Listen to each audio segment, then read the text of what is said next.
3. Alguns dos milagres de Eliseu. Capítulo 4. O óleo da viúva. A mulher de um dos irmãos profetas suplicou a Eliseu, dizendo: Teu servo, meu marido, morreu, e bem sabes que teu servo temia a Yahvé.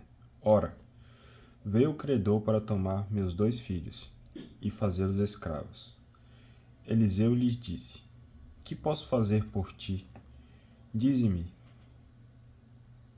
que tens em casa? Respondeu ela.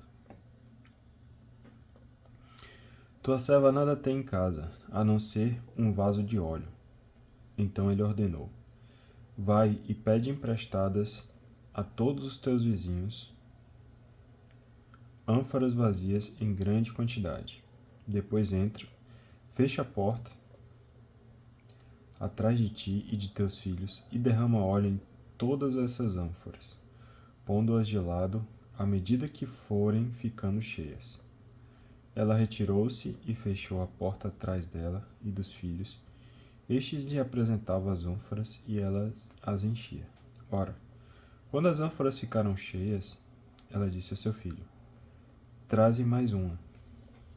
Mas ele respondeu: Não há mais nenhuma. Então o óleo parou de correr. Ela foi informar o homem de Deus, o qual disse: Vai, vende esse óleo e paga a tua dívida, e vivereis tu e teus filhos do que restar. Eliseu, a sunamita e seu filho. Certo dia, Eliseu passava por Sunã, e uma mulher rica que lá morava o convidou para uma refeição. Depois, cada vez que passava por ali, ia até lá para comer. Ela disse a seu marido: Olha, sei que é um santo homem de Deus, este que passa sempre por nossa casa. Façamos para ele, no terraço, um quarto de tijolos, com cama, mesa, cadeira e lâmpada. Quando vier à nossa casa, ele se acomodará lá. Passando um dia por ali, retirou-se ao quarto do terraço e se deitou. Disse a seu servo Gezi: Chama essa sunamita. Chamou-a e ela veio à sua presença. Eliseu prosseguiu: Dize-lhe: Tu nos trataste com todo o desvelo. Que podemos fazer por ti? Queres que eu interceda por ti junto ao rei ou junto ao chefe do exército? Mas ela respondeu: Vivo no meio de meu povo. Eliseu perguntou: Então o que eu poderia fazer por ela? Giese respondeu: Ela não tem filhos e seu marido já é idoso. Disse Eliseu: Chama-a. O servo a chamou e ela apareceu na porta. E ele disse: Daqui a um ano, nesta mesma época, terás um filho nos braços. Mas ela replicou: Não, meu senhor, homem de Deus, não enganes tua serva. E a mulher concebeu e deu à luz a um filho na mesma época, no ano seguinte, como Eliseu lhe havia dito. O menino cresceu. Certo dia, foi ter com o pai junto dos ceifadores, e disse a seu pai: Ai, minha cabeça, ai, minha cabeça. E o pai ordenou a um dos servos: Leva-o para junto da mãe dele. Este o tomou e o conduziu à mãe. O menino ficou nos joelhos da mãe até o meio-dia, e depois morreu.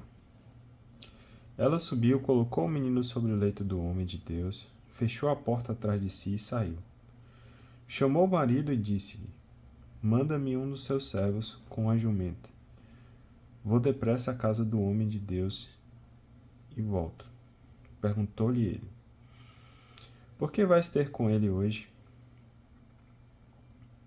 Não é manhã, nem sábado?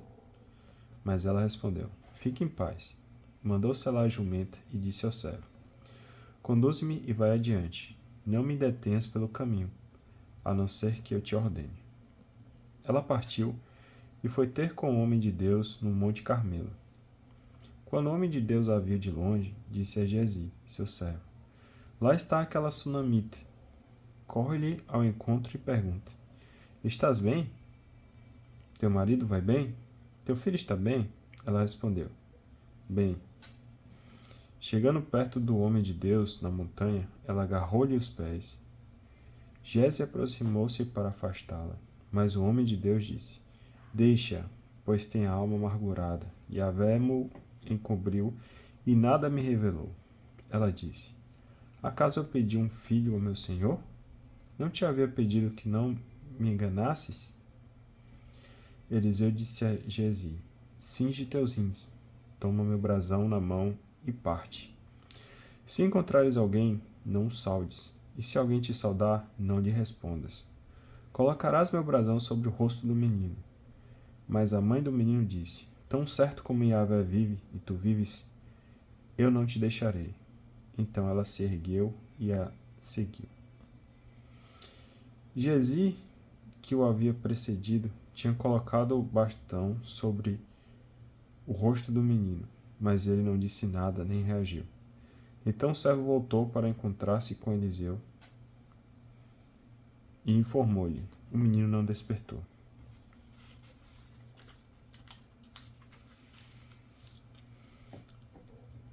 Eliseu chegou à casa. Lá estava o menino morto, estendido sobre sua própria cama. Ele entrou, fechou a porta atrás deles,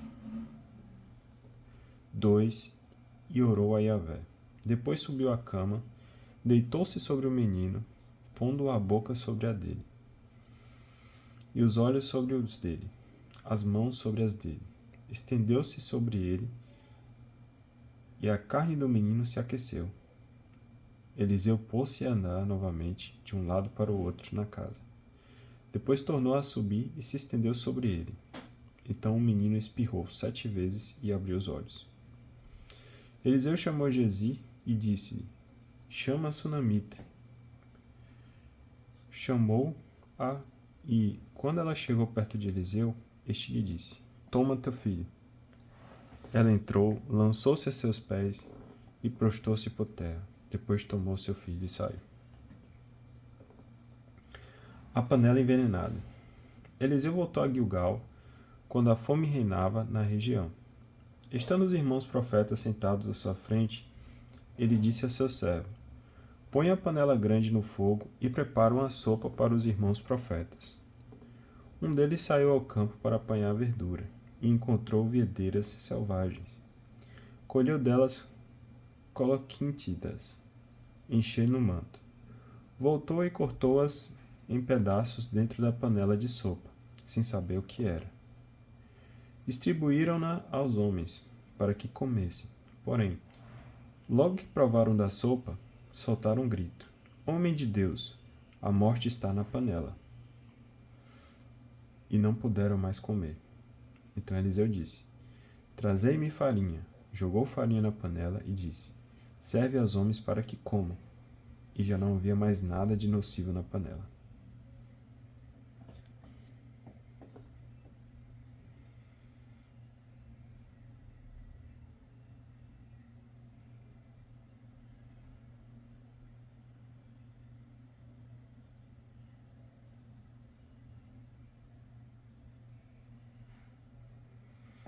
A multiplicação dos pães. Veio um homem de Baal-Salisa e trouxe para o homem de Deus pão das primícias, 20 pães de cevada e trigo novo em seu alforje. Eliseu ordenou: Oferece a essa gente para que coma. Mas seu servo respondeu: Como é de servir isso para 100 pessoas? Ele repetiu: Oferece a essa gente para que coma, pois assim falou Yahvé: Comerão e ainda sobrará. Servi-los, eles comeram e ainda sobrou, segundo a palavra de Yahvé. Capítulo 5. A cura de Naamã. Naamã, chefe do exército do rei Aram, gozava de grande consideração e prestígio junto de seu senhor, pois fora por meio dele que Yahvé concedera a vitória aos arameus. Mas esse valente homem era leproso.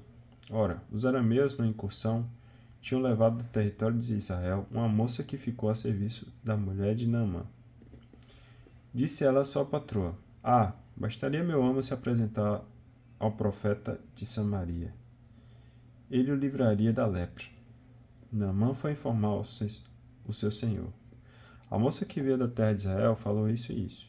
O rei de Arã respondeu: Vai que eu enviarei uma carta ao rei de Israel. Naamã partiu, levando consigo 10 talentos de prata, 6.000 siclos de ouro e 10 vestes de gala. Entregou ao rei de Israel a carta que dizia: Ao mesmo tempo que esta carta te chega às mãos, envio-te meu servo Naamã, para que o cures da lepra. Ao ler a carta, o rei de Israel rasgou suas vestes e disse: Acaso sou um Deus que possa dar a morte à vida para que esse me mande um homem para eu curá-lo de lepra? Vê-se bem que ele ainda buscando pretextos contra mim. Mas quando Eliseu,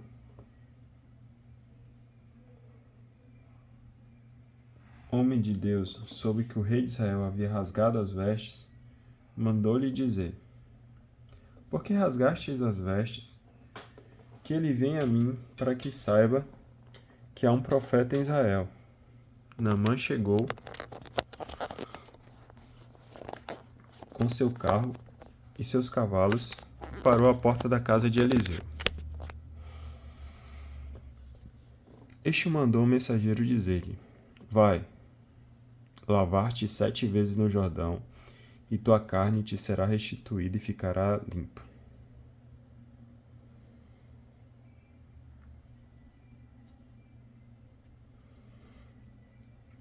Naamã, irritado, retirou-se dizendo: Eu pensava comigo, certamente ele sairá e se apresentará pessoalmente, depois invocará o nome de Yahvé, seu Deus, agitará a mão sobre o lugar infectado e me curará da lepra. Porventura, os rios de Damasco, o Abana e o Fafá não valem mais do que todas as águas de Israel? Não poderia eu lavar-me neles para ficar purificado? E voltando as costas, retirou-se indignado. Mas seus servos, aproximando-se dele, disseram-lhe: Meu pai, mesmo que o profeta te houvesse ordenado algo difícil, não teria feito? Quanto mais agora que ele te diz: Lava-te e ficarás purificado. Desceu, pois, e mergulhou 7 vezes no Jordão, conforme a ordem do homem de Deus. Sua carne se tornou como a de uma criança, ele estava purificado. Ele voltou à casa do homem de Deus com todo o seu séquito. Entrou, apresentou-se diante dele e disse: Agora sei que não há Deus em toda a terra a não ser em Israel. Por favor, aceita este presente de teu servo. Mas Eliseu replicou: Tão certo como vive Yahvé, a quem sirvo, nada aceitarei. Naamã insistiu para que ele aceitasse, mas ele recusou. Então Naamã disse: Sendo assim, permite então que se dê a teu servo a quantidade de terra que 2 mulas podem carregar. Pois teu servo não mais oferecerá holocausto, nem sacrifício a outros deuses, mas só a Yahvé. Que Yahvé perdoe, porém, ao teu servo o seguinte: quando meu senhor vai ao templo de Remon para adorar, ele se apoia sobre meu braço, e também me prostro no templo de Remon. Digne-se Yahvé perdoar esta ação a teu servo. Eliseu lhe respondeu: Vai em paz. E Naamã caminhou até certa distância. Geazi, servo de Eliseu, o homem de Deus, disse consigo: Meu senhor usou de consideração para com esse arameu Naamã, não aceitando dele o que lhe havia oferecido. Tão certo como Yahvé vive, vou correr atrás dele e ganharei alguma coisa.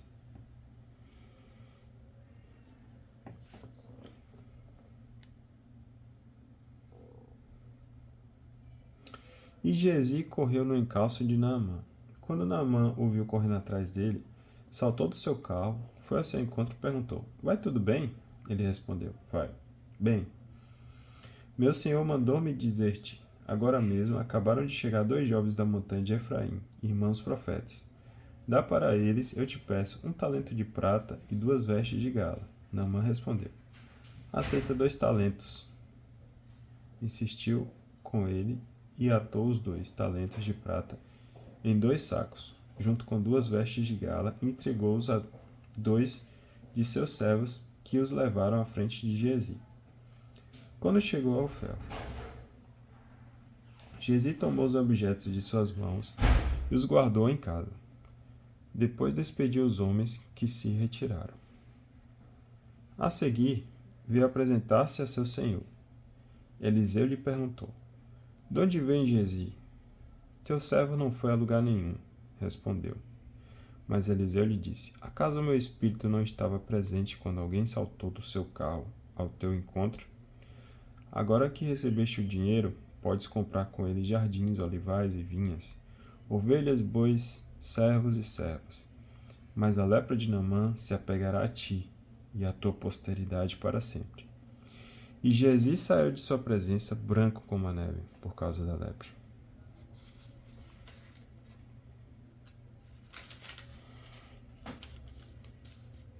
Capítulo 6. O machado perdido e encontrado. Os irmãos profetas disseram a Eliseu: Como vês, o lugar em que moramos, perto de ti, é pequeno demais para nós. Vamos até o Jordão e ali cada um de nós tomará uma viga de madeira e lá construiremos uma moradia. Ele respondeu: Ide. Um deles disse: Queiras vir com teus servos? E ele respondeu: Irei. Partiu com eles. Chegados ao Jordão, puseram-se a cortar madeira. Estando um deles a abater sua viga, o machado caiu na água e ele gritou: Ai, meu senhor, era um machado emprestado. Mas o homem de Deus perguntou-lhe: Onde ele caiu? E o outro mostrou-lhe o lugar. Então Eliseu cortou um pedaço de madeira, jogou-o naquele lugar e o machado veio à tona. Disse então: Apanhe-o. E o homem estendeu a mão e o pegou. 4. Guerras contra os arameus. Eliseu captura todo o batalhão arameu. O rei de Arã estava em guerra contra Israel. Tomou conselho com seus oficiais e disse-lhes: em tal lugar estará meu acampamento. Mas o homem de Deus mandou dizer ao rei de Israel: Cuidado, não atravesses esse lugar, pois os arameus descem para lá.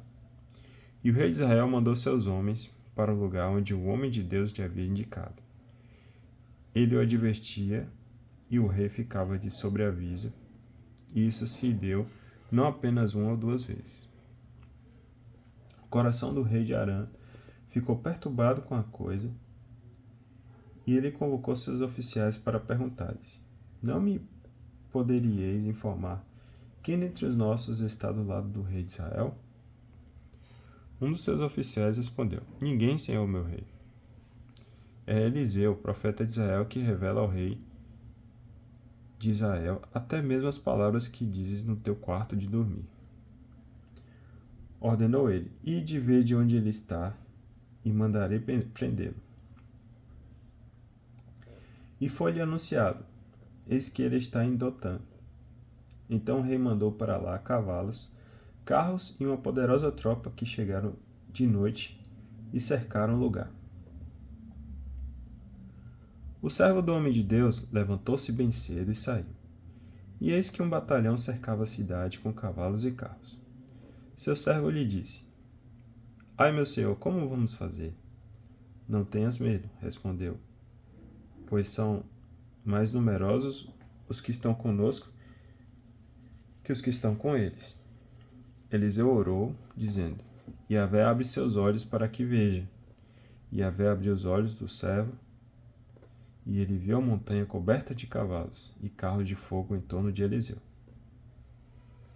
E quando os arameus desciam contra ele, Eliseu orou assim a Yahvé: Digna-te ferir essa gente de Belida.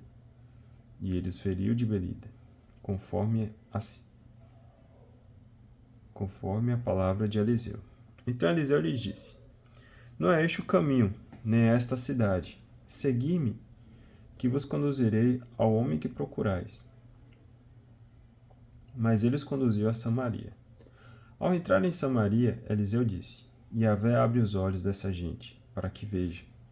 Yahvé abriu seus olhos, e eles viram. Estavam no centro de Samaria. Quando os viu, o rei de Israel disse a Eliseu: Devo matá-los, meu pai? Mas ele respondeu: Não. Tiras a vida aqueles que tua espada e teu arco fizeram prisioneiros. Prisioneiros? Dar-lhe pão e água, para que comam e bebam, e depois voltem para o seu senhor. O rei lhes serviu um grande banquete. Depois de terem comido e bebido, despediu-os, e eles voltaram para o seu senhor. Os bandos arameus não fizeram mais incursões no território de Israel. A fome durante o cerco de Samaria. Depois disso, aconteceu que Ben-Hadad, rei de Arã, reuniu todo o seu exército e veio sitiar Samaria.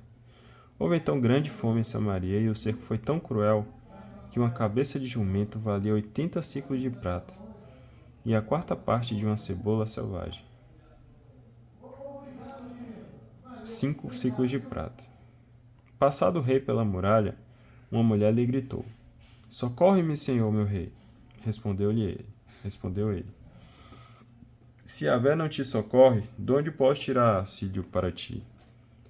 Da cira ou do lagar?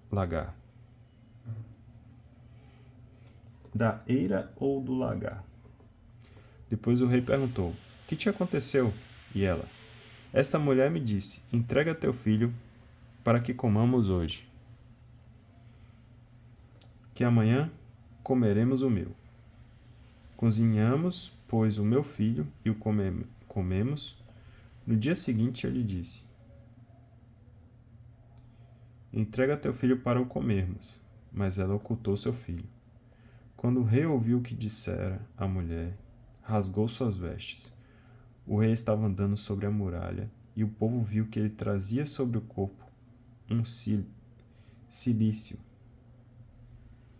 Ele disse: Que Deus me faça este mal, e ainda acrescente este outro. Se a cabeça de Eliseu, filho de Safate, ainda lhe ficar sobre os ombros hoje. Eliseu anuncia o fim iminente da provação. Eliseu estava sentado em sua casa e os anciãos sentados com ele. O rei fez-se preceder por um mensageiro. Mas antes que este chegasse até ele, Eliseu disse aos anciãos: Vistes como este filho de assassino mandou cortar minha cabeça? Atenção! Quando chegar o mensageiro, fechai a porta e empurrai-o com ela. Acaso não segue o barulho dos passos de seu senhor? Ele ainda estava falando quando o mensageiro desceu até ele e disse: Todo este mal vem de Yahvé. Que devo ainda esperar de Yahvé?